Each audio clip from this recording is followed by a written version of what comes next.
hin qaanfattu barre gareen tuni abaa'oo jetti barre. Eessatti sii beeka uummanni Oromoo eessatti si beekna eessa ture maqaa badaadhaan gadaantummaadhaan malee gootummaatamiin si beeka Oromoon. Injifannoo kam galmeessite? Injifannoo kam uummata Oromootii galmeessite eessatti si beekaan siin jee bara uummanni Oromoo hattuu hanna malee gandummaadhaan qabsoo uummata Oromoo laamshessitee diigdee dhaaba kabajamaa uummata Oromoo balleessitee bittimsitee bakka 100tti adda caccabsuu malee maaliin beekamtu? Maal dalaydan? Maal dalaydanii maaliin beekamtu? Qoqqoodiinsa malee shira malee ajjeechaa ilmaan Oromoo diinatti wayyaanee wajji taatanii ilmaan Oromoo haga Keeniyatti hordofsiiftanii fixuu malee maaliin beekamtuun siin jedhe. Yoon bakka isin buufate Oromoon inumaa Oromoo nu bakka buutu Oromoo guddaa kana bakka nu bakka buutu yoon bakka isin buufate Oromoo nama shan taatanii dhimma Oromoo yoo barreessitan bari miidiyaa gubbatti yoo barreessitan isin warra hin qaanfanne warra of hin beeyne jechuudha. Eessa jirtan? Abaa'oo eessa jira abaa'oon? Abaa'oo jetta. Nama hin beeynetti hawaasa hin beeyne wayitti dhaqii migaa.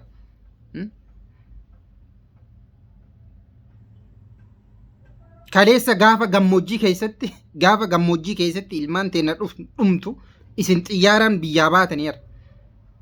Baqattanii deemtaniiru. Dhimma keenya inumaa isintu nu murteessaa. Isin malee alaabaa kabajamtuu uummanni Oromoo dhiiga fi lafee ilmaan isaaniitiin argamsiisee har'a fannifattanii Finfinnee keessa ittiin sirbitu. Ka ilmaan Oromoo meeqatti dhabaman, ka dhiirti meeqatti cabxe. Har'a isin ittiin diina jala deemtanii ilmaan Oromoo adamsitu jechuudha. Warra gumaa qe'ee Oromoo yoo dhuftan har'a uummanni Oromoo gumaa isinirraa baafata jechuudha. Qe'ee takka dhaabatuu hin dandeettu. Mee koottu qe'ee Oromoo takka dhaabadhu. Waan Oromoon si godhu argita. An akkasiin jeeni godatti galte amma diina jalatti galteerta bara. Bobaa diinaa jala jirta. Bobaa diinaa jalatti galtanii bobaa diinaa jala jirtu bara. Mee gadi baagaa Oromoo keessa.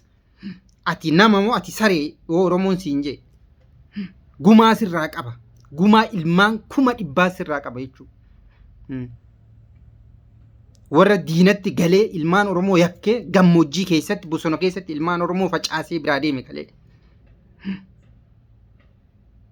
Warra qulqulloota meeqa nyaatee fixe. Warra nadhii gammadaa fa'aa gurgurate isin.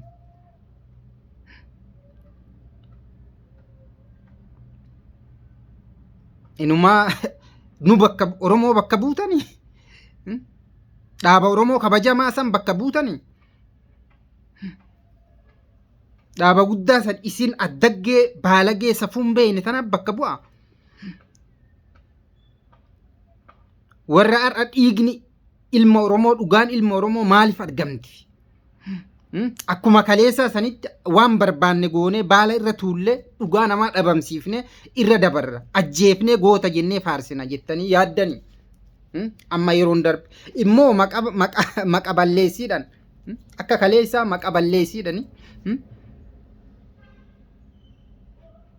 Maqaa nama balleessitanii maqaa namatti maxxansuudhaan maqaa gantummaa jiru nama maxxansuudhanii har'a kararraa nama galchina. Jawaar kararraa galchina eenyu galchitettan hin dandeettan har'a hin dandeettan jechuudha.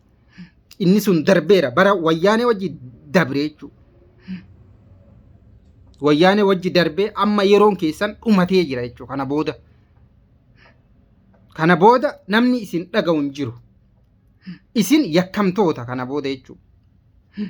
Alaabaa kabajamtuu qabattanii salphiftan xiqqeessitanii fi maqaa dhaaba kabajamaa Oromoon ilmaan isaa itti gabbare itti jireenya isaa dhabe itti sammuu isaa dhabe qarra isin har'a irra teettanii ittiin ilmaan Oromoo ajjeeftan ittiin diinatti kassaftan alaabaa Jawaarinumaatu alaabaa qabatu hin danda'u jettaniisa carqii abbaa keetii seete moo Situ Eertiraatti tolche seete?